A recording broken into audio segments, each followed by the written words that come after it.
स्वागत है ਤੁਹਾਡਾ। ਹਾਂਜੀ ਹੈਲੋ एवरीवन। ਤਾਂ ਅੱਜ ਦਾ ਆਪਣਾ ਜਿਹੜਾ ਟੌਪਿਕ ਹੈ ਰਾਜੇ ਉਹ ਹੈ ਐਗਰੀਕਲਚਰ। ਠੀਕ ਹੈ, ਤੁਹਾਡੀ ਜੀਓਗ੍ਰਾਫੀ ਦਾ 6th ਲੈਕਚਰ ਹੈ, ਫੋਕਸਡ ਔਨ ਈਕਟੀ ਕੈਡਰ। ਠੀਕ ਹੈ, ਆਪਾਂ ਨੂੰ ਪਤਾ ਹੈ ਕਿ ਆਪਣੇ ਦੇਸ਼ ਦੇ ਅੰਦਰ ਮੌਨਸੂਨ ਆਉਂਦਾ। ਮੌਨਸੂਨ ਦੇ ਨਾਲ ਆਪਣੇ ਦੇਸ਼ ਵਿੱਚ ਰਾਜੇ ਰੇਨਫੋਲ ਹੁੰਦਾ ਹੈ ਜਾਂ ਮੀਂਹ ਪੈਂਦਾ। ਤੇ ਜਿਵੇਂ ਹੀ ਰੇਨਫੋਲ ਹੁੰਦਾ ਉਵੇਂ ਹੀ ਆਪਣਾ ਐਗਰੀਕਲਚਰ ਸਟਰੋਂਗ ਹੋ ਜਾਂਦਾ। ਠੀਕ ਹੈ, ਤਾਂ ਆਪਾਂ ਦੇਖਾਂਗੇ ਐਗਰੀਕਲਚਰ ਨੂੰ ਡਿਟੇਲ ਦੇ ਵਿੱਚ।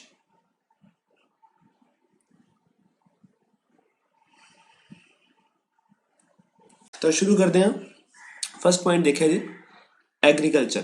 ਕਹਿੰਦਾ ਕਿ ਐਗਰੀਕਲਚਰ ਸ਼ਬਦ ਜਿਹੜਾ ਹੈ ਦੋ ਲਤੀਨੀ ਭਾਸ਼ਾ ਦੇ ਸ਼ਬਦਾਂ ਨੂੰ ਮਿਲ ਕੇ ਬਣਿਆ, ਐਗਰ ਐਂਡ ਕਲਚਰ। ਐਗਰ ਦਾ ਮਤਲਬ ਹੈ ਸੋਇਲ, ਮਿੱਟੀ।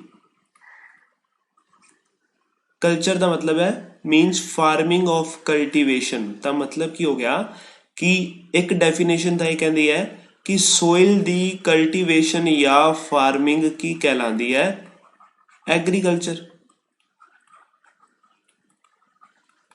ਠੀਕ ਹੈ, ਦੂਸਰੀ ਡੈਫੀਨੇਸ਼ਨ ਕੀ ਕਹਿੰਦੀ ਹੈ, ਦੋ ਡੈਫੀਨੇਸ਼ਨ ਨੇ। ਇਹ ਵਾਲੀ ਡੈਫੀਨੇਸ਼ਨ 10th ਕਲਾਸ ਦੀ NCERT ਤੋਂ ਚੱਕੀ ਗਈ ਹੈ, ਆਹ ਵਾਲੀ ਡੈਫੀਨੇਸ਼ਨ 7th ਕਲਾਸ ਦੀ NCERT ਤੋਂ ਚੱਕੀ ਗਈ ਹੈ। ਦੂਸਰੀ ਡੈਫੀਨੇਸ਼ਨ ਇਹ ਕਹਿੰਦੀ ਹੈ ਕਿ agriculture includes cultivation of land, growing crops, fruits, vegetables and rearing of livestock। ਹੁਣ livestock ਕੀ ਹੁੰਦਾ ਜੀ, ਪਾਲਤੂ ਪਸ਼ੂ।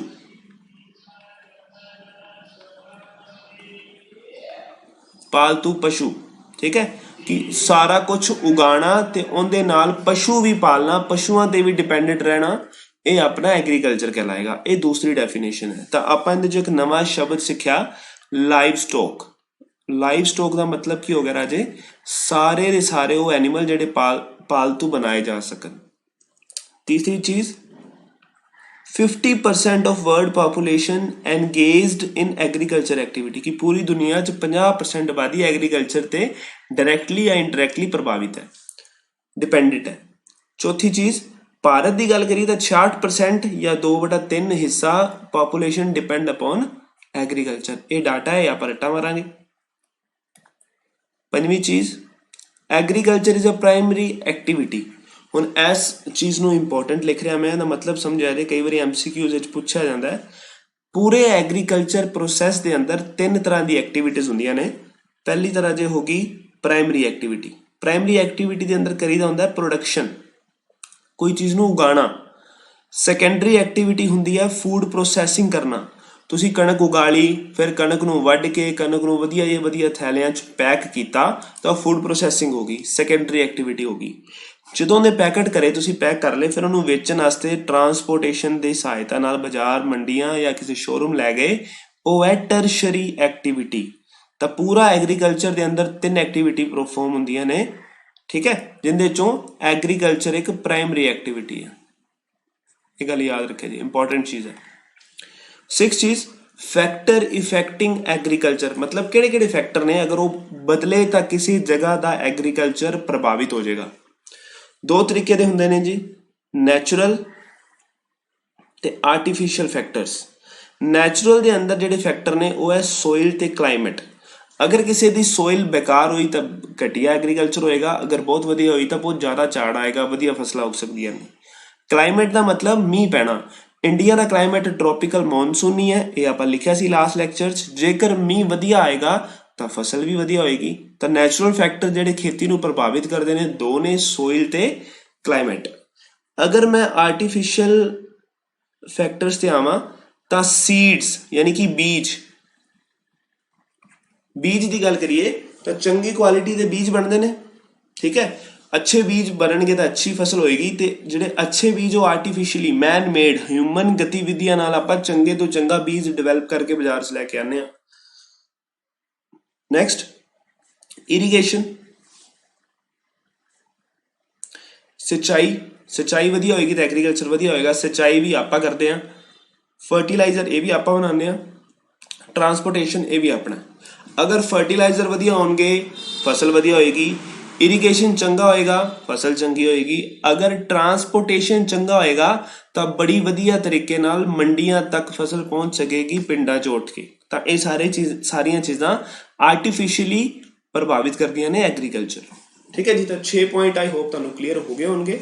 7th पॉइंट आए जी, मैं इत्थे आप ही लिख रहा 7th point, different type of culture. Culture का मतलब कि एग्रीकल्चर तो इलावा होर किहड़े कल्चर ने, कई बार इन्हां तो क्वेश्चन बन जाता है, तो थोड़ा जिहा ध्यान दिया जे। पहली चीज़ राजे पीसी कल्चर रिलेटेड है फिश ब्रीडिंग नाल, मछली उत्पादन दे नाल। दूसरी चीज़ एग्रीकल्चर का मतलब मैं दस के Hatia, cultivation of soil and rearing लिखता है, रेयरिंग कर लिया जे, REARIH, rearing of live stock. ठीक है, पशुओं को पालना, जमीन की खेती करना या फसल की फार्मिंग करना एग्रीकल्चर कहलाएगा। ये आप डेफिनेशन च ऑलरेडी पढ़ लिया। सैरीकल्चर रिलेटेड है सिल्क वॉर्म के नाल। सिल्क वॉर्म की होंगे, इतने चलते हैं थोड़ा जा वेखो। सैरीकल्चर मतलब रेशम उत्पादन है, रेशम। India rank in silk production, India पूरे दुनिया च दूजे रैंक ते है, पहले रैंक ते है चाइना। सिल्क बनता किवें है, उत्पादन किवें होंदा है, रेशम का कीड़ा बनाता है, रेशम के कीड़े नूं पालिया जाता है मलबरी ट्री के पत्तियां ते। मलबरी ट्री हुंदा है शहतूत का पेड़, इहदे उत्ते सिल्क वॉर्म या रेशम का कीड़ा इस तरह सुंडी टाइप का हुंदा, वो रहिंदा है, वो अपने चारों तरफ कैकून बना लेंदा है, एक कैकून दे विचों ही रेशम निकलदा। समझ गए मेरी गल। चौथी चीज़ विटीकल्चर ग्रेप्स प्रोडक्शन के नाल रिलेटेड। हॉर्टिकल्चर इत्थे ग्लोवर लिखिया है, इनू फ्लावर कर लो, फ्लावर, वैजीटेबल ते फ्रूट्स, ये तिन्नां दी गल करांगे तो होएगा हॉर्टिकल्चर। हिंदी च इनू कहने आ बागबानी। ठीक है जी। फ्लोरीकल्चर ओनली फ्लावर्स, सिर्फ फूल। ये 6 तरह के कल्चर याद रखने ने, किहड़ा कल्चर किहदे नाल संबंधित है।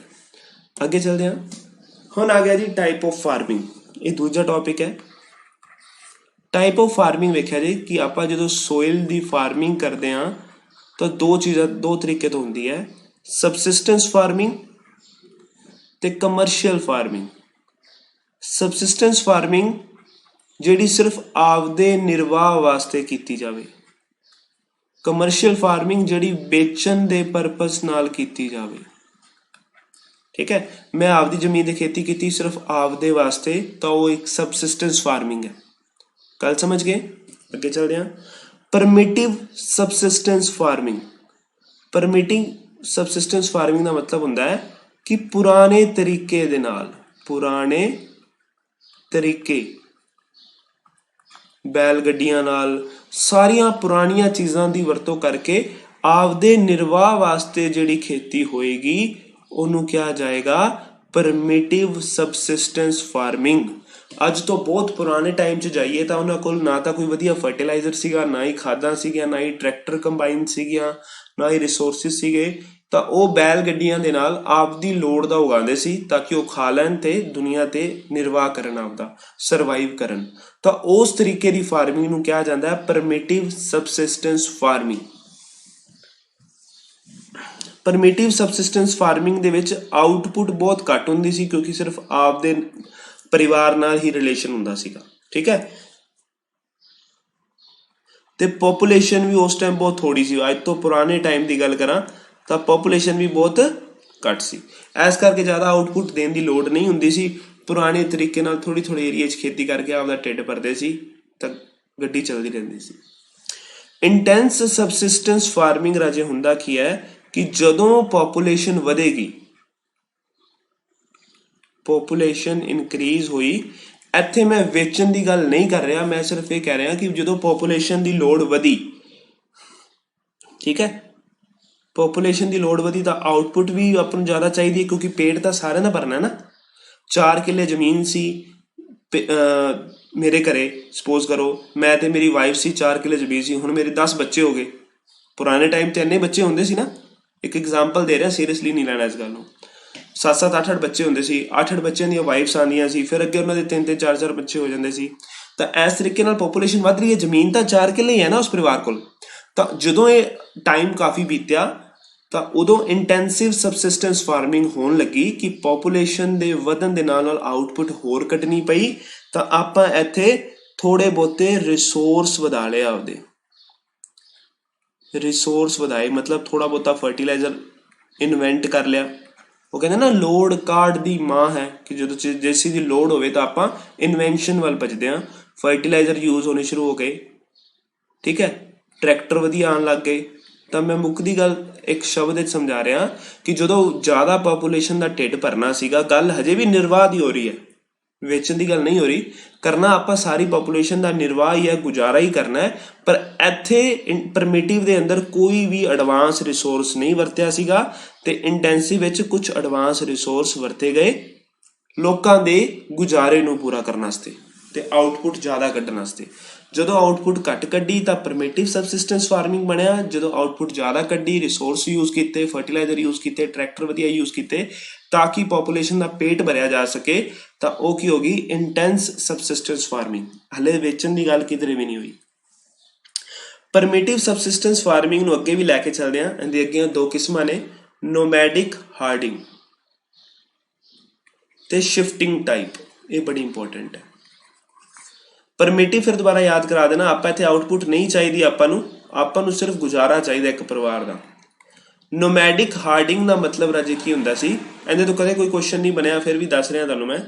ਨੋਮੈਡਿਕ ਹਾਰਡਿੰਗ ਹੁੰਦਾ ਹੈ ਕਿ ਜਿਹੜਾ ਇਨਸਾਨ ਹੈ ਉਹ ਆਪਦੇ ਨਾਲ ਜਿਹੜਾ ਵੀ ਲਾਈਵ ਸਟੋਕ ਰੱਖਦਾ ਹੈ। ਲਾਈਵ ਸਟੋਕ ਦਾ ਮਤਲਬ ਜਿਹੜੇ ਵੀ ਐਨੀਮਲ ਉਹਦੇ ਨਾਲ ਪਾਲਤੂ ਨੇ, ਉਹਨਾਂ ਨੂੰ ਇੱਕ ਜਗ੍ਹਾ ਤੋਂ ਦੂਜੀ ਜਗ੍ਹਾ ਚਰਾਉਣ ਲੈ ਜਾਂਦਾ, ਦੂਜੀ ਜਗ੍ਹਾ ਤੋਂ ਤੀਜੀ ਜਗ੍ਹਾ ਚਰਾਉਣ ਲੈ ਜਾਂਦਾ।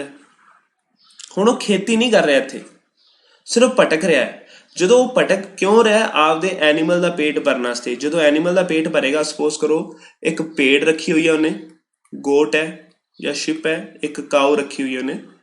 ਹੁਣ ਗੋਟ ਤੋਂ ਉਹਨੂੰ ਕੱਪੜਾ ਮਿਲ ਜਾਏਗਾ, ਉੱਨ ਤੋਂ, ਕਾਊ ਤੋਂ ਮਿਲਕ ਮਿਲ ਜਾਏਗਾ। ਭੁੱਖ ਲੱਗੇਗੀ ਤਾਂ ਗੋਟ ਨੂੰ ਮਾਰ ਕੇ ਵੀ ਖਾ ਲੇਗਾ, ਮੀਟ ਵੀ ਮਿਲ ਜਾਏਗਾ। ਤਾਂ ਨਿਰਵਾਹ ਤਾਂ ਇੱਥੇ ਵੀ ਹੋ ਰਿਹਾ, ਮੇਰੀ ਗੱਲ ਸਮਝੇ? ਤਾਂ ਪਰਮਿਟਿਵ ਸਬਸਿਸਟੈਂਸ ਫਾਰਮਿੰਗ ਦੇ ਅੰਦਰ ਪਹਿਲੀ ਟਾਈਪ ਦੱਸੀ ਨੋਮੈਡਿਕ ਹਾਰਡਿੰਗ। ਇਹਦੇ ਅੰਦਰ ਇੱਕ ਨੋਮੈਡ ਬੰਦਾ ਇੱਕ ਜਗ੍ਹਾ ਤੋਂ ਦੂਜੀ ਜਗ੍ਹਾ ਸਵਿਚ ਕਰਦਾ ਹੈ ਤਾਂ ਕਿ ਆਪਦੇ ਲਾਈਵ ਸਟੋਕ ਨੂੰ ਪਾਲ ਸਕੇ ਤੇ ਉਹ ਲਾਈਵ ਸਟੋਕ ਬਾਅਦ ਵਿੱਚ ਉਹਨੂੰ ਸਰਵਾਈਵ ਕਰਾ ਸਕੇ, ਇਨਸਾਨ ਨੂੰ। ਠੀਕ ਹੈ, ਇਸ ਕਰਕੇ ਐਗਰੀਕਲਚਰ ਦਾ ਡੈਫੀਨੇਸ਼ਨ 'ਚ ਆਪਾਂ ਪੜ੍ਹਿਆ ਕਿ ਵੱਖਰੀ ਵੱਖਰੀ ਚੀਜ਼ਾਂ ਨੂੰ ਉਗਾਉਣਾ, ਕ੍ਰੋਪਿੰਗ ਕਰਨਾ ਪਲੱਸ ਲਾਈਵ ਸਟੋਕ ਨੂੰ ਪਾਲਣਾ ਐਗਰੀਕਲਚਰ ਹੈ। ਤਾਂ ਨੋਮੈਡਿਕ ਹਾਰਡਿੰਗ 'ਚ ਉਹਨੇ ਆਪ ਇਹ ਖੇਤੀ ਨਹੀਂ ਕੀਤੀ, ਸਿਰਫ ਆਪਦੇ ਲਾਈਵ ਸਟੋਕ ਨੂੰ ਪਾਲਣ ਵਾਸਤੇ ਭਟਕਦਾ ਰਿਹਾ। ਜਦੋਂ ਉਹ ਪਲੇ ਤਾਂ ਉਹਨਾਂ ਤੋਂ ਦੁੱਧ, ਮੀਟ, ਕੱਪੜਾ ਉਹਨੂੰ ਆਲਰੇਡੀ ਮਿਲ ਗਿਆ। ਠੀਕ ਹੈ, ਇਹ ਸੀਗੀ ਨੋਮੈਡਿਕ ਹਾਰਡਿੰਗ। ਸ਼ਿਫਟਿੰਗ ਟਾਈਪ 'ਚ ਖੇਤੀ ਹੁੰਦੀ ਹੈ। ਹੁਣ ਇਹ ਕੀ ਚੀਜ਼ ਹੈ? ਸ਼ਿਫਟਿੰਗ ਟਾਈਪ ਦੇ ਅੰਦਰ ਕੀ ਹੁੰਦਾ ਹੈ? ਜ਼ਿਆਦਾਤਰ ਜਨਜਾਤੀय ਕਬੀਲੇ ਜਾਂ ਸ਼ਡਿਊਲ ਟਰਾਈਬ ਇਹ ਚੀਜ਼ਾਂ ਕਰਦੇ ਨੇ। ਇੱਕ ਜਗ੍ਹਾ ਤੋਂ ਉਹਨਾਂ ਨੇ ਖੇਤੀ ਲਈ, ਫਿਰ ਉਸ ਖੇਤੋਂ ਸਵਿਚ ਕਰ ਜਾਂਦੇ ਨੇ ਅਗਲੇ ਪਾਸੇ। ਇੱਥੇ ਸਪੋਜ਼ ਕਰੋ ਕੋਈ ਜੰਗਲ ਸੀਗਾ, ਇੱਥੋਂ ਦੇ ਪੇੜ ਵੱਡੇ, ਪੇੜਾਂ ਨੂੰ ਗਿਰਾਤਾ ਇਹਦੇ ਉੱਪਰ ਤੇ ਪੇੜਾਂ ਨੂੰ ਜਲਾਤਾ। ਜਦੋਂ ਪੇੜਾਂ ਨੂੰ ਜਲਾਇਆ ਤਾਂ ਉਹਨਾਂ ਦੀ ਰਾਖ ਦੇ ਵਿੱਚ ਬੀਜ ਬੋ ਕੇ ਉੱਥੋਂ ਫਸਲ ਲਈ, ਫਸਲ ਕੱਟੀ, ਫਿਰ ਉਸ ਤੋਂ ਬਾਅਦ ਅੱਗੇ ਜੰਪ ਕਰ ਗਏ। ਅੱਗੇ ਜੰਪ ਕੀਤਾ, ਇੱਥੇ ਪੇੜ ਜਿਹੜੇ ਸੀਗੇ ਉਹ ਕੱਟੇ, ਡੇਗੇ, ਇੱਥੇ ਸਾਰੇ ਜਲਾਏ ਤੇ ਰਾਖ ਦੇ ਵਿੱਚ ਫਿਰ ਬੀਜ ਬੋਏ ਤੇ ਫਿਰ ਖੇਤੀ ਕੱਟੀ, ਫਿਰ ਅੱਗੇ ਸ਼ਿਫਟ ਕੀਤਾ ਤਾਂ ਕੰਟੀਨਿਊ। ਤਾਂ ਸ਼ਿਫਟਿੰਗ ਟਾਈਪ ਆਫ ਐਗਰੀਕਲਚਰ ਹੈ ਜਿਹਦੇ ਵਿੱਚ ਕਬੀਲੇ ਇੱਕ ਜਗ੍ਹਾ ਤੋਂ ਦੂਸਰੀ ਜਗ੍ਹਾ ਸਵਿਚ ਕਰਦੇ ਰਹਿੰਦੇ ਨੇ, ਜੰਗਲ ਨੂੰ ਵੱਢਦੇ ਰਹਿੰਦੇ ਨੇ, ਖੇਤੀ ਕਰਦੇ ਰਹਿੰਦੇ ਨੇ। ਖੇਤੀ ਕਿਵੇਂ ਕਰਦੇ ਨੇ? ਪੇੜਾਂ ਨੂੰ ਕੱਟ ਕੇ ਉਸ ਜਗ੍ਹਾ ਤੇ ਜਲਾ ਕੇ ਪੇੜਾਂ ਦੀ ਰਾਖ ਵਿੱਚ ਖੇਤੀ ਕਰਦੇ ਨੇ। ਠੀਕ ਹੈ, ਗਵਰਨਮੈਂਟ ਨੇ ਇਸ ਖੇਤੀ ਨੂੰ ਬੈਨ ਵੀ ਕੀਤਾ ਸੀ ਕਿਉਂਕਿ ਆਪਣਾ ਫੋਰੈਸਟ ਏਰੀਆ ਪ੍ਰਭਾਵਿਤ ਹੋ ਰਿਹਾ ਸੀ, ਪਰ ਹਲੇ ਵੀ ਸ਼ਡਿਊਲ ਟਰਾਈਬ ਜਿਹੜੇ ਜੰਗਲਾਂ 'ਚ ਰਹਿੰਦੇ ਹੋਏ ਚੀਜ਼ਾਂ ਕਰਦੇ ਆ ਰਹੇ ਨੇ। ਇਸ ਸ਼ਿਫਟਿੰਗ ਟਾਈਪ ਆਫ ਐਗਰੀਕਲਚਰ ਦਾ ਨਾਮ ਹੈ ਸਲੈਸ਼ ਐਂਡ ਬਰਨ। ਇਹ ਬੜਾ ਇੰਪੋਰਟੈਂਟ ਹੈ। ਸਲੈਸ਼ ਐਂਡ ਬਰਨ ਕਿਹੜੀ ਖੇਤੀ ਨੂੰ ਕਹਿੰਦੇ ਆਪਾਂ? ਸ਼ਿਫਟਿੰਗ ਟਾਈਪ ਨੂੰ। ਪਰਫੋਰਮਡ, ਹੁਣ ਪੜ੍ਹੇ ਡੈਫੀਨੇਸ਼ਨ ਦੀ, performed thick forest area and heavy rainfall region. ਇਹ ਕਿੱਥੇ ਹੁੰਦਾ? ਜਿੱਥੇ ਬਹੁਤ ਮੀਂਹ ਪੈਂਦਾ ਹੈ ਤੇ ਫੋਰੈਸਟ ਹਾਈ ਹੋਣਾ ਚਾਹੀਦਾ। ਹੁਣ ਮੈਂ ਇੱਥੇ ਦੱਸਿਆ ਕਿ ਫੋਰੈਸਟ ਨੂੰ ਕੱਟਦੇ ਨੇ, ਜਲਾਉਂਦੇ ਨੇ ਤੇ ਰਾਖ 'ਚ ਬੀਜ ਪਾਉਂਦੇ ਨੇ, ਇਹ ਗੱਲ ਦੱਸੀ ਮੈਂ। ਹੁਣ ਫੋਰੈਸਟ ਉੱਥੇ ਹੋਏਗਾ ਜਿੱਥੇ ਮੀਂਹ ਜ਼ਿਆਦਾ ਪਏਗਾ, ਬੰਜਰ ਇਲਾਕੇ ਤੇ ਤਾਂ ਫੋਰੈਸਟ ਹੁੰਦਾ ਹੀ ਨਹੀਂ। ਤਾਂ ਹੈਵੀ ਰੇਨਫਾਲ ਏਰੀਆ ਦੇ ਅੰਦਰ ਜਿੱਥੇ ਥਿਕ ਫੋਰੈਸਟ ਹੋਏਗਾ ਉੱਥੇ ਇਹ ਖੇਤੀ ਕੀਤੀ ਜਾਂਦੀ ਹੈ। ਕੋਈ ਵੀ ਫਰਟੀਲਾਈਜ਼ਰ ਨਹੀਂ ਵਰਤਿਆ ਜਾਂਦਾ, ਕੋਈ ਵੀ ਮਾਡਰਨ ਰਿਸੋਰਸ ਯੂਜ਼ ਨਹੀਂ ਕੀਤਾ ਜਾਂਦਾ, ਟਰੈਕਟਰ ਕੰਬਾਈਨ ਯੂਜ਼ ਨਹੀਂ ਹੁੰਦੇ। ਕਿਹੜੀ ਖੇਤੀ ਕੀਤੀ ਜਾਂਦੀ ਹੈ ਇਹ ਇੰਪੋਰਟੈਂਟ ਹੈ, ਇਹਨੂੰ ਯਾਦ ਰੱਖਿਆ ਜੇ। ਸ਼ਿਫਟਿੰਗ ਟਾਈਪ ਜਾਂ ਸਲੈਸ਼ ਐਂਡ ਬਰਨ ਦੇ ਅੰਦਰ ਪੋਟੈਟੋ, ਮੇਜ਼ ਤੇ ਕਸਾਵਾ। ਪੋਟੈਟੋ ਆਲੂ, ਮੇਜ਼ ਮੱਕਾ, ਕਸਾਵਾ ਨਹੀਂ ਪਤਾ ਸਰਚ ਕਰ ਲੈਂਦੇ, ਸੌਰੀ। ਇਟ ਹੈਜ਼ ਮੈਨੀ ਅਦਰ ਨੇਮ।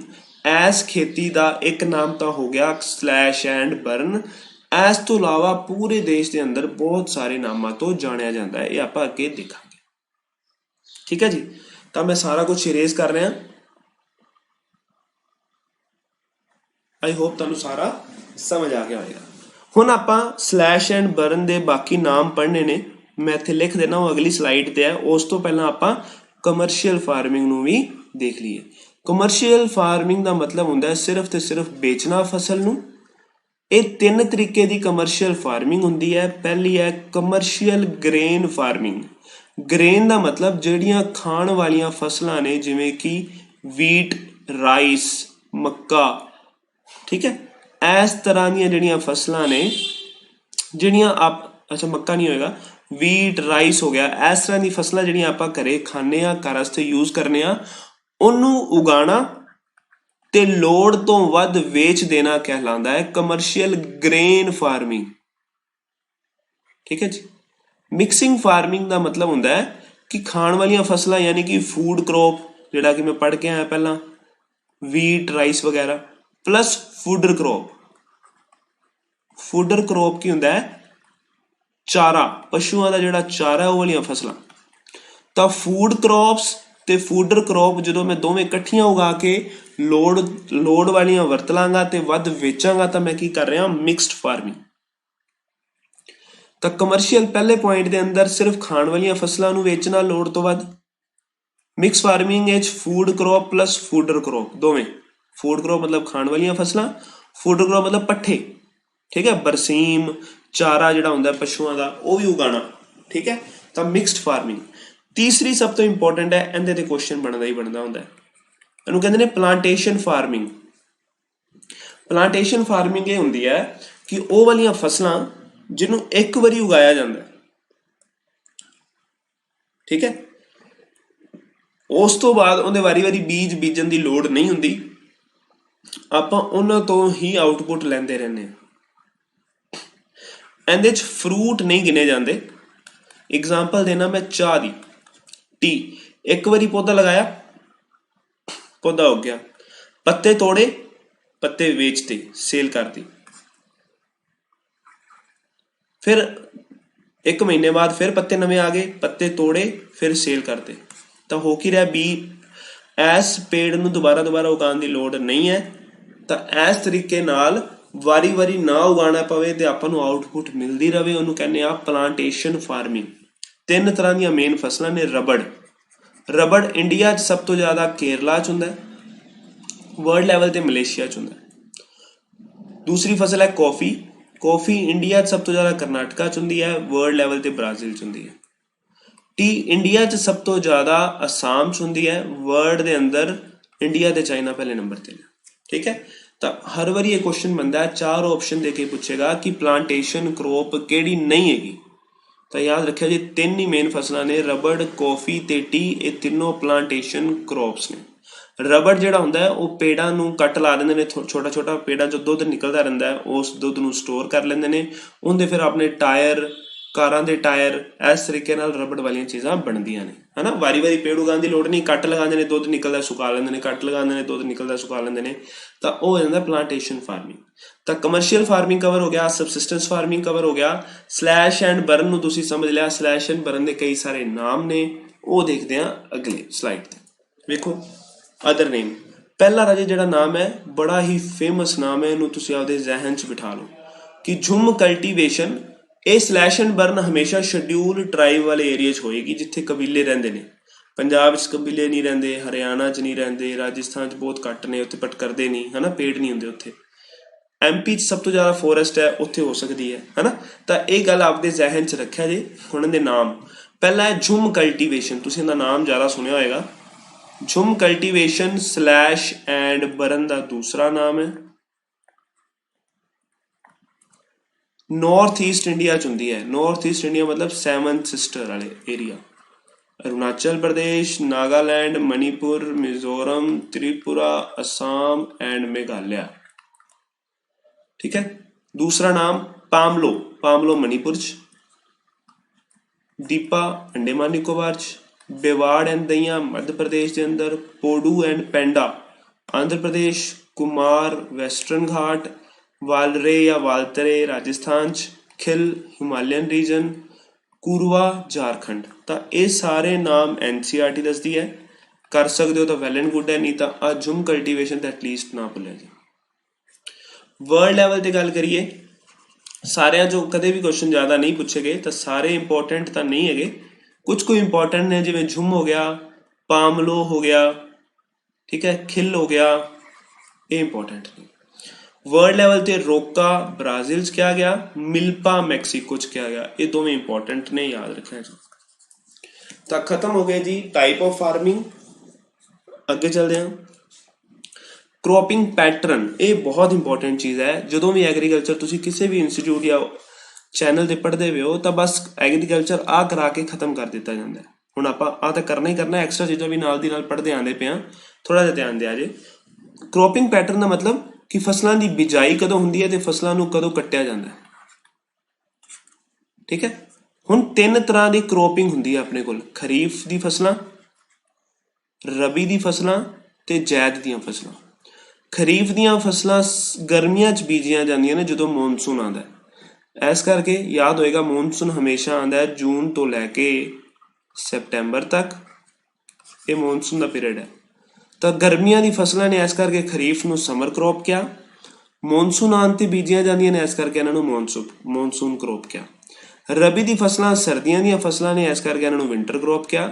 जैद ਦੀਆਂ फसलां खरीफ ते रबी ਦੇ ਵਿਚਕਾਰ रबी ते खरीफ ਦੇ ਵਿਚਕਾਰ ਬੀਜੀਆਂ ਜਾਂਦੀਆਂ ਨੇ, इस करके ਇਹਨਾਂ ਨੂੰ बिटवीन क्रॉप भी कहने हैं। ये समझ आएगा अगे। चलो पहला सोइंग पीरियड यानी कि बीजना, बिजाई। खरीफ की फसल नाल मैं दस के आया कि समर की क्रॉप है, तो मॉनसून आने ते बीजी जाती है। मतलब जून च मॉनसून आता है तो ये जून च बीज ली, जून तो लैके जुलाई दे विच बीजी गई।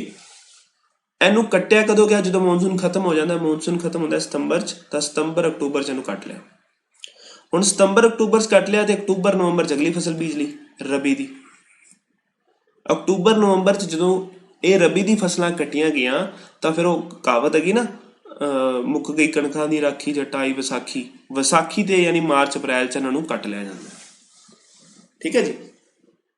हुण अगे वेखदे हां, जदों इहनूं अप्रैल तो कट लिया, अप्रैल चों कट लिया, हुण अप्रैल तो बाद जून च बीजना, यानी अप्रैल तो बाद मई ते जून, आ 3 महीने खाली रह गए, क्योंकि पहले हफ्ते अप्रैल दे आपां वढ लैने, पहले हफ्ते अप्रैल दे वढ लियां कणकां। हुण इस 3 महीनों दे विच जैद क्रॉपां बीज जाती है, zaid crops March April May June. I hope तुसीं ये चीज़ समझ गए होगे कि रबी की फसल जो खत्म होंदी है, उस तो बाद जैद बीजी जाती है, फिर खरीफ, खरीफ तो बाद फिर रबी, रबी तो बाद फिर जैद। समझ गए। तो रबी ते खरीफ दे विचकार किहड़ी फसल बीजी गई, जैद क्रॉप। फसलां किहड़ियां ने, फसलां दे उत्ते क्वेश्चन पूछे जाते हैं, वेखी चलिया जी। पैडी, पैडी मतलब हुंदा है मेज़, मक्का, ज्वार, ज्वार हुंदी है, बाजरा। पैडी मतलब चावल, सॉरी दसना भुल गया, चावल। कॉटन, कॉटन हुंदा है। जूट मतलब पटसन, जिंदे दरियां वगैरह बनते हैं। ग्राउंडनट मूंगफली। सोयाबीन मतलब सोयाबीन की दाल होंदी है। तुर मतलब अरहर की दाल, मूंग दाल, उड़द की दाल। ये सारिया फसलां किहड़ियां ने, खरीफ दी फसलां इंपॉर्टेंट ने। रबी दी फसलां की जिहड़ियां आपां सर्दी आउण ते बीजियां ने, हुण कट्टण दा टाइम है, अप्रैल महीना अज चल रहा, आपां फसलां कट्टण दी कगार ते हां। ते कणक वढीनी है, तो पहली चीज़ वीट होगी। बारले मतलब जौ, ग्राम मतलब चना, ਪੀਜ਼ ਮਤਲਬ ਮਟਰ, ਮਸਟਰਡ ਮਤਲਬ ਸਰੋਂ। ਅਗਰ ਗੱਲ ਕਰੀਏ ਜਾਇਦ ਕਰੋਪ ਦੀ, ਕਿਸੇ ਵੀ ਜ਼ਮੀਂਦਾਰ ਨਾਲ, ਅਗਰ ਤੁਸੀਂ ਜ਼ਮੀਂਦਾਰੀ ਫੈਮਿਲੀ ਨਾਲ ਬਿਲੋਂਗ ਕਰਦੇ ਹੋ ਤਾਂ ਤੁਹਾਨੂੰ ਪਤਾ ਹੈ ਕਿ ਤੁਸੀਂ ਦੋ ਫਸਲਾਂ ਯਾਨੀ ਖਰੀਫ ਤੇ ਰਬੀ ਕੰਟੀਨਿਊਟੀ 'ਚ ਨਹੀਂ ਲੈਂਦੇ। ਤੁਸੀਂ ਫਸਲ ਜ਼ਮੀਨ ਨੂੰ ਬ੍ਰੇਕ ਵੀ ਦਿੰਦੇ ਹੋ। ਕਦੋਂ? ਜਦੋਂ ਅਪ੍ਰੈਲ 'ਚ ਫਸਲਾਂ ਵੱਢ ਲਈਆਂ, ਰਬੀ ਦੀ ਫਸਲ ਵੱਢੀ ਗਈ, ਉਦੋਂ ਫਿਰ ਆਪਾਂ ਜ਼ਮੀਨ 'ਚ ਪੱਠੇ, ਬਰਸੀਮ, ਵੈਜੀਟੇਬਲ, ਕੁਛ ਇਹੋ ਜਿਹੀ ਚੀਜ਼ਾਂ ਬੀਜਦੇ ਹਾਂ ਜਿਹੜੀਆਂ ਵੇਲਦਾਰ ਹੁੰਦੀਆਂ ਨੇ, ਜਿਨ੍ਹਾਂ ਦੀਆਂ ਬੇਲਾਂ ਹੁੰਦੀਆਂ ਨੇ। ਤਾਂ ਉਹਨਾਂ ਦੀ ਬੇਲ ਦੇ ਪੱਤੇ ਜਿਹੜੇ ਨੇ, ਉਹ ਪੱਤੇ ਜ਼ਮੀਨ ਦੇ ਵਿੱਚ ਨਾਈਟ੍ਰੋਜਨ ਦੀ ਮਾਤਰਾ ਨੂੰ ਵਧਾਉਂਦੇ ਨੇ। ਇਸ ਕਰਕੇ ਖਰੀਫ ਤੇ ਰਬੀ ਦੀ ਫਸਲਾਂ ਦੇ ਵਿਚਕਾਰ ਕਿਹੜੀ ਫਸਲ ਲਈ ਜਾਂਦੀ ਹੈ? ਜਾਇਦ ਦੀ ਫਸਲ। ਤਾਂ 3 ਮਹੀਨੇ 'ਚ ਫਸਲ ਪੱਕ ਕੇ ਤਿਆਰ ਹੋ ਜਾਂਦੀ ਹੈ। ਮਾਰਚ, ਅਪ੍ਰੈਲ, ਮਈ, ਜੂਨ, ਆਹ 3 ਮਹੀਨੇ। ਵਾਟਰਮੈਲਨ ਮਤੀਰਾ, ਮਸਕ ਮੈਲਨ ਖਰਬੂਜਾ, ਕਕੁੰਬਰ ਮਤਲਬ ਖੀਰਾ, ਵੈਜੀਟੇਬਲ 'ਚ ਸਾਰੀਆਂ ਸਬਜ਼ੀਆਂ ਆ ਗਈਆਂ, ਫੂਡਰ ਕਰੋਪ ਸਾਰੇ ਪੱਠੇ ਆ ਗਏ, ਚਾਰਾ। ਤਾਂ ਜਾਇਦ ਕਰੋਪ ਜ਼ਮੀਨ ਦੀ ਉਪਜਾਊ ਸ਼ਕਤੀ ਵਧਾਉਣ ਵਾਸਤੇ ਵੇਲਦਾਰ ਪੌਦੇ ਉਗਾਏ ਜਾਂਦੇ ਨੇ। ਖਰੀਫ ਤੇ ਰਬੀ ਦੀ ਫਸਲਾਂ ਤੋਂ ਤੁਸੀਂ ਜਾਣੂ ਹੀ ਹੋ, ਇਹਨਾਂ ਦੀ ਫਸਲਾਂ ਜ਼ਰੂਰ ਯਾਦ ਰੱਖਿਆ ਜੇ। ਇੰਪੋਰਟੈਂਟ ਕੁਐਸਚਨ ਜਿਹੜਾ ਬਣਦਾ ਹੈ, ਸਭ ਤੋਂ ਇੰਪੋਰਟੈਂਟ ਕੁਐਸਚਨ ਹੈ, ਕਹਿੰਦਾ ਕਿ ਕੋਟਨ ਕਿਹੜੀ ਕਰੋਪ ਹੈ? ਖਰੀਫ ਹੈ, ਰਬੀ ਹੈ ਕਿ ਜਾਇਦ ਹੈ? ਤਾਂ ਯਾਦ ਰੱਖਿਆ ਜੇ ਆ ਪਈ ਕੋਟਨ ਹਮੇਸ਼ਾ ਖਰੀਫ ਕਰੋਗੇ। ਠੀਕ ਹੈ ਜੀ, ਚਲਦੇ ਹਾਂ ਅੱਗੇ। ਹੁਣ ਵੇਖੋ, ਅਗਲਾ ਜਿਹੜਾ ਟੌਪਿਕ ਹੈ ਉਹਦਾ ਨਾਮ ਹੈ institutional reform and technological reform. ਇਹਦਾ ਮਤਲਬ ਕੀ ਹੋਇਆ ਕਿ ਅੱਜ ਦੇ ਟਾਈਮ 'ਚ ਪੋਪੂਲੇਸ਼ਨ ਦਿਨ ਬ ਦਿਨ ਪੂਰੀ ਜ਼ੋਰਾਂ ਸ਼ੋਰਾਂ ਨਾਲ ਵੱਧ ਰਹੀ ਹੈ, ਪਰ ਆਪਣੇ ਕੋਲ ਲੈਂਡ ਲਿਮਟਿਡ ਹੈ। 71% ਪਾਣੀ, 29% ਜ਼ਮੀਨ ਹੈ। ਇਸ 29% ਨੂੰ ਆਪਾਂ ਵਧਾ ਥੋੜੀ ਸਕਦੇ ਹਾਂ, ਨਹੀਂ ਵਧਾ ਸਕਦੇ। ਤਾਂ ਜਦੋਂ ਵਧਾ ਨਹੀਂ ਸਕਦੇ, ਪੋਪੂਲੇਸ਼ਨ ਵਧੀ ਜਾ ਰਹੀ ਹੈ, ਉਹਨੂੰ ਰੋਕ ਨਹੀਂ ਸਕਦੇ, ਤਾਂ ਫਿਰ ਆਪਾਂ ਵਧੀ ਪੋਪੂਲੇਸ਼ਨ ਦਾ ਪੇਟ ਭਰਨ ਵਾਸਤੇ ਕੀ ਕਰਦੇ ਹਾਂ? ਕੁਛ ਰਿਫਾਰਮ, ਕੁਛ ਸੁਧਾਰ ਲੈ ਕੇ ਆਉਂਦੇ ਹਾਂ ਤਾਂ ਕਿ ਆਊਟਪੁੱਟ ਜ਼ਿਆਦਾ ਨਿਕਲੇ। ਉਹ ਜਿਹੜੇ ਸੁਧਾਰ ਨੇ ਉਹ ਦੋ ਨੇ, ਇੰਸਟੀਟਿਊਸ਼ਨਲ ਰਿਫਾਰਮ ਤੇ ਟੈਕਨੋਲੋਜੀਕਲ ਰਿਫਾਰਮ। ਠੀਕ ਹੈ ਜੀ, ਪਹਿਲਾਂ ਇੰਸਟੀਟਿਊਸ਼ਨਲ ਰਿਫਾਰਮ ਪੜ੍ਹੋਗੇ ਤਾਂ ਸਮਝ ਆਏਗਾ। ਦੇਖਦੇ ਹਾਂ ਇਹਨੂੰ। ਇੰਸਟੀਟਿਊਸ਼ਨਲ ਰਿਫਾਰਮ ਕਿ ਖੇਤੀ ਦੀ ਸਾਰੀ ਸਮੱਸਿਆਵਾਂ ਨੂੰ ਦੂਰ ਕਰਨ ਵਾਸਤੇ ਤੇ ਆਊਟਪੁੱਟ ਨੂੰ ਵਧਾਉਣ ਵਾਸਤੇ ਕੀ ਆਪਾਂ ਰਿਫਾਰਮ ਕਰਦੇ ਹਾਂ। ਪਹਿਲੀ ਚੀਜ਼, ਆਪਾਂ ਇੰਸਟੀਟਿਊਟ ਖੋਲ੍ਹਦੇ ਹਾਂ। ਇੰਸਟੀਟਿਊਟ ਕਿਹੜੇ? ਪਹਿਲੀ ਚੀਜ਼, ਇਸਟੇਬਲਿਸ਼ਮੈਂਟ ਆਫ ਐਗਰੀਕਲਚਰ ਯੂਨੀਵਰਸਿਟੀ। ਆਪਾਂ ਜ਼ਿਆਦਾ ਤੋਂ ਜ਼ਿਆਦਾ ਐਗਰੀਕਲਚਰ ਯੂਨੀਵਰਸਿਟੀ ਖੋਲ੍ਹਦੇ ਹਾਂ ਤਾਂ ਕਿ ਉੱਥੋਂ ਦੇ ਬੱਚੇ, ਟੀਚਰ ਰਿਸਰਚ ਕਰਨ, ਚੰਗੀ ਕੁਆਲਿਟੀ ਦੇ ਬੀਜ ਉਤਪੰਨ ਕਰਨ, ਚੰਗੀ ਕੁਆਲਿਟੀ ਦੀਆਂ ਖਾਦਾਂ ਬਣਾਉਣ ਤਾਂ ਕਿ ਖੇਤਾਂ ਦੀ ਆਊਟਪੁੱਟ ਵਧੇ। ਦੂਸਰੀ ਚੀਜ਼, ਐਸਟੇਬਲਿਸ਼ਮੈਂਟ ਆਫ, ਇੱਥੇ ਗ੍ਰਾਮੀਣ ਲਿਖਿਆ, ਇਹਨੂੰ ਸਹੀ ਕਰ ਲਓ, ਗ੍ਰਾਮੀਣ ਬੈਂਕ ਹੈ। ਗ੍ਰਾਮੀਣ ਬੈਂਕ ਐਂਡ ਕੋਆਪਰੇਟਿਵ ਬੈਂਕ, ਮਤਲਬ ਕਿ ਪਿੰਡਾਂ ਦੇ ਵਿੱਚ ਗ੍ਰਾਮੀਣ ਤੇ ਕੋਆਪਰੇਟਿਵ ਬੈਂਕ ਵਧਾਣੇ ਜਾਂ ਸਥਾਪਿਤ ਕਰਨੇ ਤਾਂ ਕਿ ਉਹ ਜ਼ਿਆਦਾ ਤੋਂ ਜ਼ਿਆਦਾ ਕਿਸਾਨਾਂ ਨੂੰ ਲੋਨ ਦੇ ਸਕਣ। ਜੇ ਲੋਨ ਦੇ ਸਕਣ ਤਾਂ ਕਿਸਾਨ ਚੰਗੀ ਤੋਂ ਚੰਗੀ ਕੁਆਲਿਟੀ ਦੇ ਬੀਜ ਖਰੀਦ ਸਕੇ, ਚੰਗੀ ਕੁਆਲਿਟੀ ਦੇ ਟਰੈਕਟਰ ਕੰਬਾਈਨਾਂ ਖਰੀਦ ਸਕੇ ਤੇ ਆਊਟਪੁੱਟ ਨੂੰ ਵਧਾ ਸਕੇ। ਤੀਸਰੀ ਚੀਜ਼, insurance scheme for crop. Insurance scheme for crop ਮਤਲਬ ਫਸਲਾਂ ਦੇ ਬੀਮੇ ਕੀਤੇ ਜਾਣ ਤਾਂ ਕਿ ਕੋਈ ਵੀ ਕਿਸਾਨ ਕਿਸੇ ਵੀ ਨੈਚੁਰਲ ਡਿਜ਼ਾਸਟਰ ਤੋਂ, ਪ੍ਰਕਿਰਤਿਕ ਆਪਦਾ ਆਉਣ ਤੇ ਅਗਰ ਉਹਦੀ ਫਸਲ ਖਰਾਬ ਹੋ ਜਾਂਦੀ ਹੈ ਤਾਂ ਖੇਤੀ ਤੋਂ ਬੇਮੁਖ ਨਾ ਹੋ ਜਾਏ। ਸਰਕਾਰ ਤੇ ਭਰੋਸਾ ਰੱਖੇ ਕਿ ਮੈਂ ਖੇਤੀ ਅਗਾ ਤੋਂ ਫਿਰ ਕਰਾਂਗਾ, ਜੇ ਨੁਕਸਾਨ ਹੋਏਗਾ ਤਾਂ ਉਹ ਨੁਕਸਾਨ ਨੂੰ ਕਰਨ ਵਾਸਤੇ ਸਰਕਾਰ ਬੈਠੀ ਹੈ। ਚੌਥੀ ਚੀਜ਼, introduction ਬਾय government of India scheme, ਕਿ ਗਵਰਨਮੈਂਟ ਆਫ ਇੰਡੀਆ ਦੀਆਂ ਕਾਫੀ ਸਾਰੀਆਂ ਸਕੀਮਾਂ ਜੋ ਚੱਲ ਰਹੀਆਂ ਨੇ, ਉਸ ਤਰ੍ਹਾਂ ਦੀ ਸਕੀਮਾਂ ਹੋਰ ਲੈ ਕੇ ਆਉਣਾ, ਜਿਵੇਂ ਕਿ ਕਿਸਾਨ ਕ੍ਰੈਡਿਟ ਕਾਰਡ, ਇਹ ਵੀ ਲੋਨ ਲੈਣ ਵਾਸਤੇ ਸਕੀਮ ਹੋ ਗਈ। ਪਰਸਨਲ ਐਕਸੀਡੈਂਟਲ ਇੰਸ਼ੋਰੈਂਸ ਸਕੀਮ, ਇਹ ਵੀ ਕਿਸਾਨਾਂ ਵਾਸਤੇ ਸਕੀਮ ਕੱਢੀ ਹੈ ਗਵਰਨਮੈਂਟ ਆਫ ਇੰਡੀਆ ਨੇ। MSP minimum support price important ਹੈ ਕਿ ਘੱਟੋ ਘੱਟ ਖੇਤੀ ਦਾ ਮੁੱਲ ਜਿਹੜਾ ਕਿਸਾਨਾਂ ਨੂੰ ਦਿੱਤਾ ਜਾਵੇ। ਠੀਕ ਹੈ, ਤਾਂ ਇਹ ਸਾਰੇ ਰਿਫਾਰਮ ਜਾਂ ਸਕੀਮ ਨੇ, ਇਹ government of India institutional reform ਦੇ ਤਹਿਤ ਲਾਗੂ ਕਰਦੀ ਹੈ ਤਾਂ ਕਿ ਕਿਸਾਨਾਂ ਨੂੰ ਵੱਧ ਤੋਂ ਵੱਧ ਸਹੂਲਤਾਂ ਦੇ ਸਕੇ ਤੇ ਕਿਸਾਨ ਖੇਤੀ ਵੱਲ ਵੱਧ ਸਕਣ। ਤੇ ਜੇ ਕਿਸਾਨ, ਹੁਣ ਵੇਖੋ ਅੱਜ ਹਰ ਜ਼ਮੀਂਦਾਰ ਦਾ ਬੱਚਾ ਚੰਡੀਗੜ੍ਹ ਪੜ੍ਹਦਾ ਹੈ, ਬਾਹਰਲੇ ਦੇਸ਼ਾਂ 'ਚ ਜਾਂਦਾ ਹੈ, ਪਰ ਜ਼ਮੀਂਦਾਰ ਆਪਦੇ ਬੱਚੇ ਨੂੰ ਜ਼ਮੀਂਦਾਰ ਨਹੀਂ ਬਣਾਉਣਾ ਚਾਹੁੰਦਾ, ਉਹ ਉਹਨੂੰ ਇੱਕ ਵਧੀਆ ਵਾਈਟ ਕਾਲਰ ਜੋਬ ਦਿਵਾਉਣਾ ਚਾਹੁੰਦਾ ਹੈ। ਜੇ ਹਰ ਮਾਂ ਪਿਓ ਦੀ, ਹਰ ਜ਼ਮੀਂਦਾਰ ਦੀ ਇਹ ਸੋਚ ਰਹੇਗੀ ਤਾਂ ਖੇਤੀ ਕਰੇਗਾ ਕੌਣ? ਤਾਂ ਉਹ ਸਾਰੀਆਂ ਚੀਜ਼ਾਂ ਨੂੰ ਵੇਖਦੇ ਹੋਏ ਸਰਕਾਰ ਅਵੇਅਰਨੈਸ ਕਰਦੀ ਹੈ ਕਿ ਤੁਸੀਂ ਖੇਤੀ ਕਰੋ, ਤੁਸੀਂ ਨੌਕਰੀਆਂ ਵੱਲ ਨਾ ਭੱਜੋ, ਖੇਤੀ ਤੁਸੀਂ ਘਰੇ ਰਹਿ ਕੇ ਕਰ ਸਕਦੇ ਹੋ ਤੇ ਜਨਤਾ ਦਾ ਢਿੱਡ ਭਰ ਸਕਦੇ ਹੋ। ਤਾਂ ਇੰਸਟੀਟਿਊਸ਼ਨਲ ਰਿਫਾਰਮ ਦੇ ਅੰਦਰ ਸਰਕਾਰ ਦੇ ਉਪਰਾਲੇ ਸਾਰੇ ਕਵਰ ਹੋ ਜਾਂਦੇ ਨੇ। ਹੁਣ ਟੈਕਨੋਲੋਜੀਕਲ ਰਿਫਾਰਮ ਕਿ ਸਰਕਾਰ ਨੇ ਇੰਸਟੀਟਿਊਸ਼ਨਲ ਰਿਫਾਰਮ ਤਾਂ ਰਾਜੇ ਸਾਰੇ ਕਰ ਲਏ, ਜਿਹੜੇ ਇੰਸਟੀਚਿਊਟ ਖੋਲ੍ਹਣੇ ਸੀ, ਲੋਨ ਦੇਣੇ ਸੀ, ਸਭ ਕਰ ਲਿਆ। ਹੁਣ ਟੈਕਨੋਲੋਜੀਕਲ ਰਿਫਾਰਮ ਮਤਲਬ ਕ੍ਰਾਂਤੀਆਂ ਲੈ ਕੇ ਆਉਣੀਆਂ।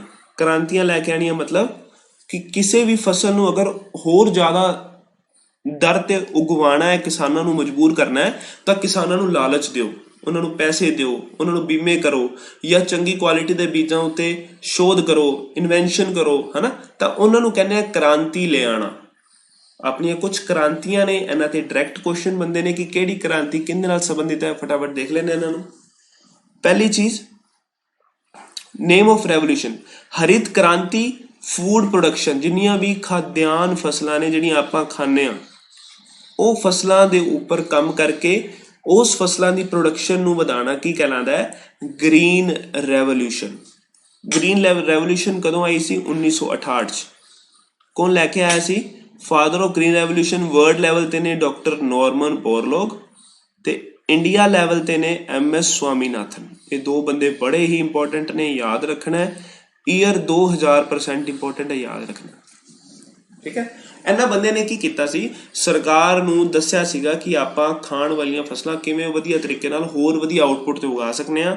ਚੰਗੇ ਬੀਜ ਲੈ ਕੇ ਆਏ, ਕਿਸਾਨਾਂ ਨੂੰ ਅਵੇਅਰ ਕੀਤਾ, ਸਰਕਾਰ ਨਾਲ ਮਿਲ ਕੇ MSP ਦਿੱਤੀ ਕਣਕ ਤੇ ਚਾਵਲ ਤੇ, ਫਿਰ ਜਾ ਕੇ ਸਾਰੇ ਹੀ ਬੰਦੇ ਕਣਕ ਉਗਾਉਣ ਲੱਗ ਗਏ। ਹੁਣ ਆਪਣੇ ਪੰਜਾਬ ਵਿੱਚ ਚਾਵਲ ਬਹੁਤ ਘੱਟ ਖਾਧਾ ਜਾਂਦਾ, ਆਪਾਂ ਕਣਕ ਖਾਂਦੇ ਹਾਂ, ਪਰ ਫਿਰ ਵੀ ਇੰਨਾ ਜ਼ਿਆਦਾ ਚਾਵਲ ਉਗਾਉਂਦੇ ਹਾਂ। ਭਾਵੇਂ ਆਪਾਂ ਨੂੰ ਵੇਚਣਾ ਪੈਂਦਾ ਸਾਰਾ ਦਾ ਸਾਰਾ ਚਾਵਲ, ਪਰ ਚਾਵਲ ਤਾਂ ਉਗਾਇਆ ਤਾਂ ਕਿਉਂਕਿ ਗ੍ਰੀਨ ਰੈਵੋਲੂਸ਼ਨ ਦੇ ਤਹਿਤ ਆਪਾਂ ਨੂੰ ਅਵੇਅਰ ਕੀਤਾ ਗਿਆ ਕਿ ਤੁਸੀਂ ਚਾਵਲ ਉਗਾਓ, ਸਰਕਾਰ ਤੁਹਾਨੂੰ MSP ਦੇਗੀ, ਠੀਕ ਹੈ ਜੀ। ਤਾਂ ਉਹ ਚਾਵਲ ਬਾਕੀ ਸਟੇਟਾਂ 'ਚ ਲੋਕ ਜਿੱਥੇ ਖਾਂਦੇ ਨੇ, ਉਹ ਚਾਵਲ ਉੱਥੇ ਪਹੁੰਚਿਆ ਤੇ ਉੱਥੋਂ ਦੇ ਲੋਕਾਂ ਦਾ ਢਿੱਡ ਭਰਿਆ। ਮੇਰੀ ਗੱਲ ਸਮਝ ਗਏ ਹੋਗੇ ਤੁਸੀਂ। ਦੂਸਰੀ ਗੱਲ, ਯੈਲੋ ਰੈਵੋਲੂਸ਼ਨ। ਯੈਲੋ ਰੈਵੋਲੂਸ਼ਨ ਸੰਬੰਧਿਤ ਹੈ oil seed production. Oil seed ਮਤਲਬ ਤਿਲਹਨ, ਜਿਨ੍ਹਾਂ ਤੋਂ ਤੇਲ ਨਿਕਲੇ। ਫਾਦਰ ਆਫ ਯੈਲੋ ਰੈਵੋਲੂਸ਼ਨ ਸੈਮ ਪਿਤਰੋਦਾ। ਤੀਸਰਾ, white revolution. White revolution related ਹੈ ਮਿਲਕ ਪ੍ਰੋਡਕਸ਼ਨ ਦੇ ਨਾਲ। ਵਾਈਟ ਰੈਵੋਲੂਸ਼ਨ ਨੂੰ ਆਪਰੇਸ਼ਨ ਫਲੱਡ ਵੀ ਕਿਹਾ ਜਾਂਦਾ ਹੈ। 2 ਵਾਰੀ ਕੁਐਸਚਨ ਆ ਚੁੱਕਿਆ ਟੈਟ 'ਚ, ਤੇ 1 ਵਾਰੀ ਆ ਚੁੱਕਿਆ PSPCL 'ਚ ਤੇ ਹਰਿਆਣਾ ਹਾਈ ਕੋਰਟ 'ਚ। ਆਪਰੇਸ਼ਨ ਫਲੱਡ ਵੀ ਸੰਬੰਧਿਤ ਹੈ ਵਾਈਟ ਰੈਵੋਲੂਸ਼ਨ ਦੇ ਨਾਲ। ਫਾਦਰ ਆਫ ਵਾਈਟ ਰੈਵੋਲੂਸ਼ਨ ਹੈ ਵਰਗਿਸ ਕੁਰੀਅਨ, ਬੜਾ ਇੰਪੋਰਟੈਂਟ ਬੰਦਾ ਹੈ। ਇਹ ਬੰਦਾ ਉਹੀ ਹੈ ਜਿਹਨੇ ਅਮੁਲ ਕੰਪਨੀ ਨੂੰ ਫਾਊਂਡ ਕੀਤਾ। ਅਮੁਲ ਕੰਪਨੀ ਇਹਦੀ ਆਪਦੀ ਹੈ, ਠੀਕ ਹੈ। ਚੌਥੀ ਚੀਜ਼, ਬਲੂ ਰੈਵੋਲੂਸ਼ਨ, ਨੀਲੀ ਕ੍ਰਾਂਤੀ ਫਿਸ਼ ਪ੍ਰੋਡਕਸ਼ਨ ਵਾਸਤੇ ਬੜੀ ਇੰਪੋਰਟੈਂਟ ਹੈ, ਮਛਲੀ ਪਾਲਣ। ਫਾਦਰ ਕੌਣ ਨੇ? ਹੀਰਾ ਲਾਲ ਚੌਧਰੀ ਐਂਡ ਅਰੁਣ ਕ੍ਰਿਸ਼ਨਾ। ਪੰਜਵੀਂ ਚੀਜ਼, ਪਿੰਕ ਰੈਵੋਲੂਸ਼ਨ, ਸ਼੍ਰਿੰਪ ਤੇ ਓਨੀਅਨ, ਇਹਨਾਂ ਦੇ ਕੋਈ ਫਾਦਰ ਨਹੀਂ ਕਰਨੇ ਹੋਰ। ਸ਼੍ਰਿੰਪ ਦਾ ਮਤਲਬ ਹੁੰਦਾ ਝੀਂਗਾ ਮਛਲੀ, ਝੀਂਗਾ ਮਛਲੀ, ਤੇ ਪਿਆਜ਼ ਦਾ ਮਤਲਬ ਅਨੀਅਨ ਦਾ ਮਤਲਬ ਸਾਰਿਆਂ ਨੂੰ ਪਤਾ ਹੈ ਗੰਡਾ ਸਿੰਘ, ਠੀਕ ਹੈ। ਛੇਵੀਂ ਚੀਜ਼, brown revolution, coffee and Coca production, ਮਤਲਬ ਕੋਕਾ, ਅਲਟੀਮੇਟਲੀ ਕੌਫੀ ਦੀ ਗੱਲ ਕਰ ਰਿਹਾ ਮੈਂ, ਠੀਕ ਹੈ। ਰੈਡ ਰੈਵੋਲੂਸ਼ਨ ਸੰਬੰਧਿਤ ਹੈ ਮੀਟ, ਮੀਨ ਲਿਖਿਆ ਇਹਨੂੰ ਮੀਟ ਕਰ ਲਿਆ ਜੇ, MEAT, ਮੀਟ ਜਿਹੜਾ ਖਾਂਦੇ ਆ, ਟਮਾਟਰ। ਗੋਲਡਨ ਰੈਵੋਲੂਸ਼ਨ, ਫਰੂਟ, ਐਪਲ, ਹਨੀ ਤੇ ਹਾਰਟੀਕਲਚਰ। ਇਹ ਬੜਾ ਇੰਪੋਰਟੈਂਟ ਹੈ।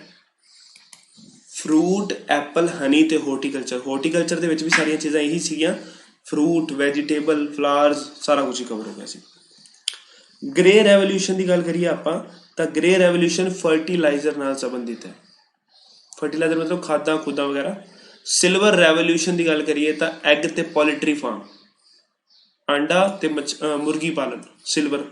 ਹੁਣ ਆਹ ਵਾਲੀਆਂ 2 ਬਹੁਤ ਇੰਪੋਰਟੈਂਟ ਨੇ, 100% ਚਾਂਸ ਹੁੰਦਾ ਹੈ ਇੱਥੇ ਕੁਐਸਚਨ ਬਣਦਾ, ਕਿਉਂਕਿ ਕੱਲੀ ਸਿਲਵਰ ਰੈਵੋਲੂਸ਼ਨ ਸੰਬੰਧਿਤ ਹੈ ਐਗ ਨਾਲ।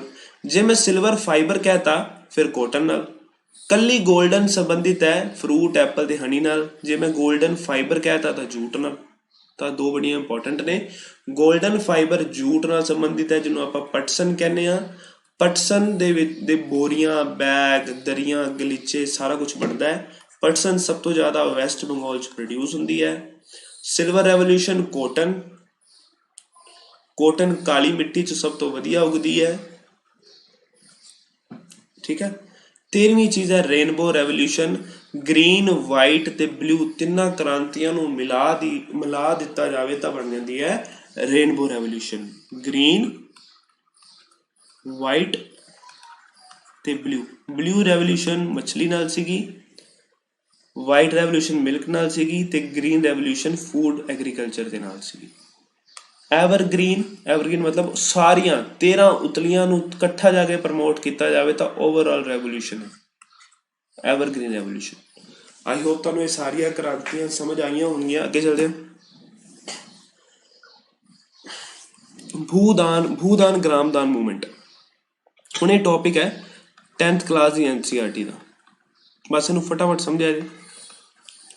भूदान ग्रामदान मूवमेंट की होंदी है कि 1947 तो बाद जो देश आज़ाद होया बड़े सारे जमींदार रहे इंडिया च। जमींदार का मतलब जिन्होंने कोल पता नहीं किन्ने हज़ारों एकड़ जमीन होंदी है, और रेंट ते देंदे ने, गरीब मजदूर बेचारे जिहड़े खेती करते सी ते बहुत घट वेतन मिलता सीगा। तो एक बंदा सीगा विनोबा भावे, जिहड़ा कि गांधी जी दे स्पिरिचुअल टीचर टाइप सीगे। हेयर का मतलब टीचर। विनोबा भावे ने की कीता, इन्हां जमींदारां नूं मिले एक पिंड दे अंदर, सारे जमींदारां नूं इकट्ठे करके पोशमपल्ली विलेज अरुणाचल प्रदेश आंध्रा प्रदेश च एक मीटिंग रखी। ते मीटिंग के अंदर ये कहा कि सारे जमींदार ईमानदारी नाल आपदी लोड़ दी जमीन रखो ते वधी जमीन गरीब मजदूरां नूं वंड दिओ, ताकि वो भी एग्रीकल्चर कर सकन ते आपदा गुजारा या निर्वाह कर सकन। उन्हां दी इस गल नूं सारिਆਂ ने बिना किसी दिक्कत तो मान लिया। ਉਹ ਸਾਰੇ ਮੂਵਮੈਂਟ 'ਚ ਉਹਨਾਂ ਨੇ ਨਾਰਾ ਦਿੱਤਾ ਸੀਗਾ ਕਿ ਭੂਦਾਨ ਗ੍ਰਾਮਦਾਨ, ਕਿ ਜਿਹੜੀ ਜ਼ਮੀਨ ਵੱਧ ਹੈ ਉਹ ਵੰਡ ਦਿਓ, ਜੇ ਕਿਸੇ ਕੋਲ ਪਿੰਡ ਦੇ ਪਿੰਡ ਪਏ ਨੇ ਤਾਂ ਪਿੰਡ ਰਹਿਣ ਵਾਸਤੇ ਵੰਡ ਦਿਓ। ਤਾਂ ਕਿਹੜੀ ਮੂਵਮੈਂਟ ਬਣੀ? ਭੂਦਾਨ ਗ੍ਰਾਮਦਾਨ ਮੂਵਮੈਂਟ। ਦੋ ਹੀ ਕੁਐਸਚਨ ਇੰਪੋਰਟੈਂਟ ਨੇ, ਕਿੰਨੇ ਚਲਾਈ ਸੀ?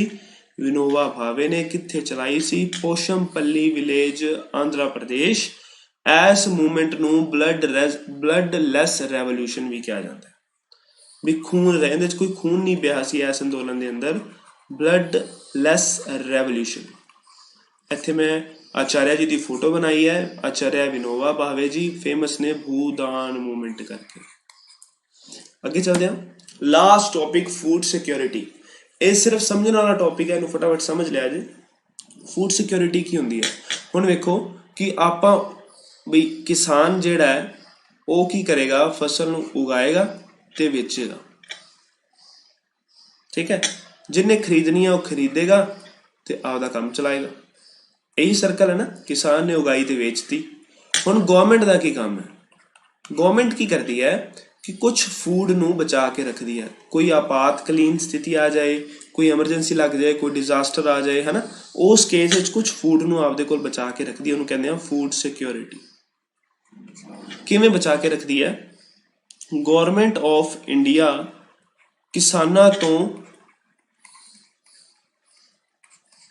MSP मिनिमम सपोर्ट प्राइस के रेटा ते फसल चकती है, ठीक है। मैं एक मिनट सारा इरेज करके समझाना। हुण इत्थे किसान है, ठीक है। ये है जी FCI, food corporation of India.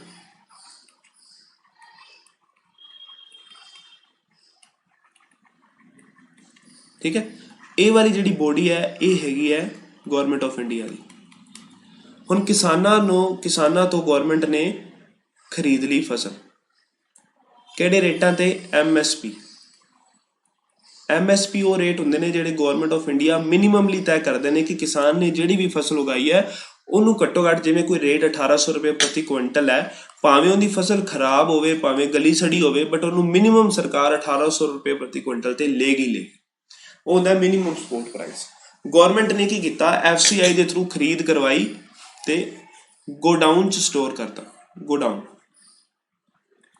ਇਹਦੇ 'ਚ स्टोर कर लिया कि ਜਦੋਂ भी कोई एमरजेंसी आएगी इत्थों आप सारा फूड वरत लांगे। क्लीयर हो गया? हुण एमरजेंसी आई नहीं, हुण ये फूड तो पिया सड़ देगा ना, एमरजेंसी आई नहीं। फिर गवर्नमेंट की करती है, पिंडां दे विच डिपोज हुंदे ने, सरकारी डिपो। वो डिपो की करते हैं, BPL परिवारां नूं 1 रुपये किलो या 2 रुपये किलो वो वाला फूड, चावल, कणक जो भी है वो गरीबां नूं वंडिया जाता है। BPL परिवार हुंदे ने बिलो पॉवर्टी लाइन, जिहड़े गरीबी रेखा तो थल्ले आते हैं, वो वाले परिवारां नूं ये वाला जिहड़ा अनाज सरकार ने 1800 रुपये खरीदा उन्होंने 1 रुपये किलो बेच देगी। समझ गए मेरी गल? तो आह वाला सारा प्रोसैस की कहलाता है food security of India, food security है ना सिर्फ आई। ठीक है, ਇਹਦੇ ਫੁੱਲ ਫਾਰਮ ਪੁੱਛੀ ਜਾ ਸਕਦੀ ਹੈ। MSP ਕੀ ਹੁੰਦਾ ਹੈ, BPL ਕੀ ਹੁੰਦਾ ਹੈ, APL ਕੀ ਹੁੰਦਾ ਹੈ। BPL ਹੁੰਦਾ ਬਿਲੋ ਪਾਵਰਟੀ ਲੈਵਲ, ਬਿਲੋ ਪਾਵਰਟੀ ਲਾਈਨ। APL ਹੁੰਦਾ ਅਬਵ ਪਾਵਰਟੀ ਲਾਈਨ, ਮਤਲਬ ਜਿਹੜੇ ਗਰੀਬੀ ਰੇਖਾ ਤੋਂ ਉੱਪਰ ਆਉਂਦੇ ਨੇ। ਇਹਨਾਂ ਨੂੰ ਡਿਪੋ ਦੀ ਸਹੂਲਤਾਂ ਨਹੀਂ ਮਿਲਦੀਆਂ, BPL ਪਰਿਵਾਰਾਂ ਨੂੰ ਡਿਪੋ ਦੀਆਂ ਸਹੂਲਤਾਂ ਮਿਲਦੀਆਂ ਨੇ। MSP ਦਾ ਹੁਣ ਵੀ ਰੌਲਾ ਚੱਲੀ ਜਾਂਦਾ, ਕਿਸਾਨ ਧਰਨੇ ਤੇ ਬੈਠੇ ਨੇ, ਉਹ MSP ਦਾ ਹੀ ਮੁੱਦਾ ਹੈ ਕਿ ਸਰਕਾਰ ਸਾਨੂੰ MSP ਦੇਵੇ। ਤਾਂ ਫੂਡ ਸਿਕਿਉਰਿਟੀ